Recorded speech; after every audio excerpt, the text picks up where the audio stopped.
Por ahí del año, creo que fue en pandemia, en el 2021, ya había pasado un año de la pandemia, donde pues todo el tiempo las gentes estaban pues en sus casas, los comercios habían cerrado, no había eventos masivos públicos como conciertos, etcétera. O sea,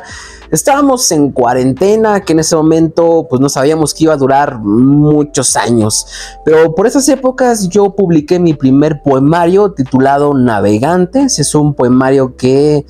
había yo escrito durante ya muchos años atrás y que yo recopilé esos poemas, agarré los que más me gustaron y los coloqué en ese concepto del poema Navegantes, ¿no? Le puse así porque yo creo que somos unas personas que navegamos pues en la vida cotidiana, navegamos en las letras, etcétera. Bueno, cuando yo publiqué ese libro no sabía muy bien cómo escribir, no sabía mucho de poesía, apenas estaba aprendiendo, tampoco sabía maquetar los libros,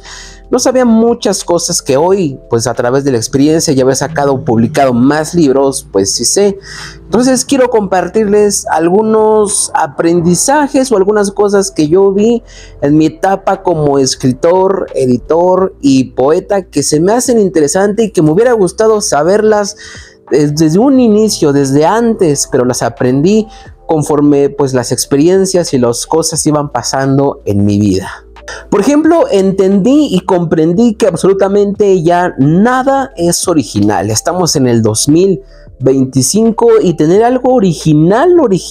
creo que para mí es imposible y no es necesario para crear pues un arte, háblese escrito, háblese música, porque ya todo se ha usado, ya nada es original, ya todo tiene influencias de ciertos sonidos, de ciertas fórmulas, o sea, ya nada es original. Como nada es original, no tienes que abrumarte como a mí me pasó en crear un poema original o crear algún tipo de historia original, porque eso ya no va a ser posible desde mi punto de vista. Simplemente es inspirarte de las personas y entender que pues ya todo está influido, influenciado por otras cosas y a la vez y otras y otras y otras y así nos vamos. Y es que también cuando una persona escribe y se considera una persona creativa, no necesariamente la escritura, pero en mi caso sí es escribir, pero la creatividad puede llegar a estar en tu negocio, puede ser en lo que tú hagas, en lo que tú vendas, puedes ser muy creativo haciendo eso. En mi caso, al escribir, pues a veces tenemos un estigma de lo que es el creativo. Por ejemplo, pensamos que el creativo, que el escritor es una persona que todo el tiempo está alcoholizándose, que fuma, que está teniendo muchos viajes, que está teniendo experiencias, que siempre vive su vida al máximo, que pasa riesgos, que viaja y empieza a viajar y no regresa hasta dentro de 2 semanas para inspirarte en esos versos. Creo que el estigma del escritor es algo que todavía persiste hasta el día de hoy, poco o mucho, pero que todavía está en cuenta. Y obviamente una persona normal de un nivel socioeconómico medio, pues no tiene ese tipo de alternativas de estar viajando de un lado para otro. Entonces te puedes llegar a desanimar como a mí me pasó, pero comprendí que ese es un estigma del creativo, del escritor, que no necesariamente es algo necesario para poder llegar a escribir un cuento, un poema o cualquier tipo de texto.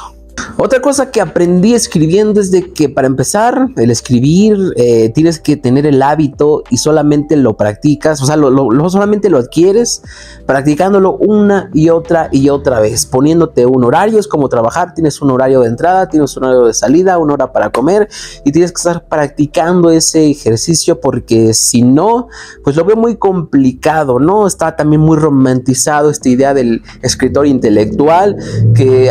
solamente se inspira y por arte de magia agarra la inspiración y escribe en una sola sentada un libro bestseller, y eso la verdad es de que no es así. Sí es algo que tienes que tener disciplina. Entonces si no tienes, te va a costar trabajo o vas a postergar tu escrito. Cada una de esas cosas importan e influyen. No solamente es escribir por escribir, sino también es estudiar, informarte, ser disciplinado, tener motivación, etcétera. También yo creo que la monotonía mata lo que es la creatividad, porque la monotonía, cada uno tiene sus cosas, sus actividades. Si se tiene el tiempo de dedicarse tanto tiempo hacia la escritura, pues qué bien, pero tampoco no todos podemos llegar a tener ese tipo de, pues, de privilegios, porque tenemos que trabajar, porque tenemos que hacer cosas y no hay tiempo tanto como el que nos gustaría para escribir, pero si nos organizamos podemos ahí sacar poco a poco un escrito.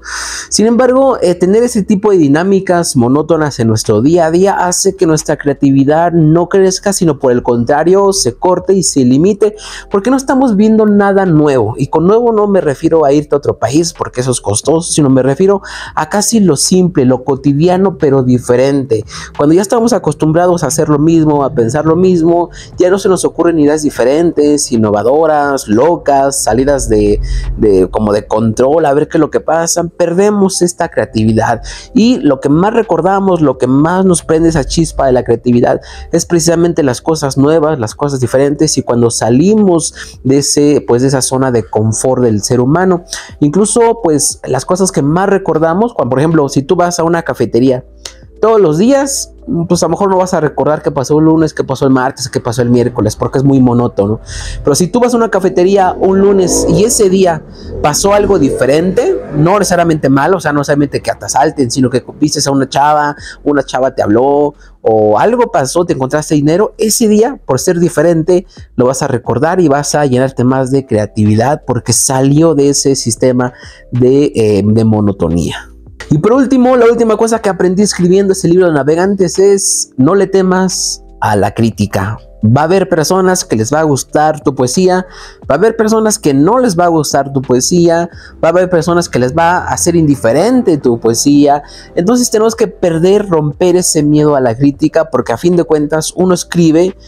para sí mismo, pero también escribe para los demás, para que los demás lo vean en diferentes lados, en Wattpad, en Facebook, no sé. Y entonces una persona que le tiene miedo a la crítica le impide precisamente pues mostrar su poesía al mundo, y el mundo se puede perder de un gran poema o de un gran escrito o de un gran ensayo por este tipo de limitaciones psicológicas. Entonces no le tengas miedo a la crítica, va a haber, enfrenta eso poco a poco, puedes irlo progresando, no sé, primero mostrárselos tu escrito a las personas que más confías, después a un amigo, después a otro amigo más lejano, después a un desconocido, después lo publicas y ves los comentarios, va a haber comentarios buenos, malos, van a pensar que esto ya está muy choteado, de que escribiste, pero cada uno de esos comentarios pues van a alimentarte, vas a aprender, y tampoco te lo tomes nada tan personal como el punto de dejar incluso ya de la escritura, sino es cuestión, como todo, de ir aprendiendo, de ir perfeccionando y de ir siguiendo cada una de las pues recomendaciones de las personas incluso que saben. Bueno, esas son algunas cosas de las cuales yo aprendí escribiendo mi primer libro. Hay otras cosas que aprendí en mi segundo, en mi tercero, en mi cuarto y en mi quinto, y que todavía hoy sigo aprendiendo, pero eso las veremos en otro próximo video. Pues nada, me gustaría que en algún momento se dieran la oportunidad de leer mi libro. Lo voy a dejar en PDF en los comentarios por si quieren descargarlo, leerlo y hacer comentarios respecto a qué tal les pareció mi forma de escribir de ese entonces, o mi libro más actual, que es Efímero. Bueno, ni tanto, ya lleva algunos años, pero pues no he sacado otro.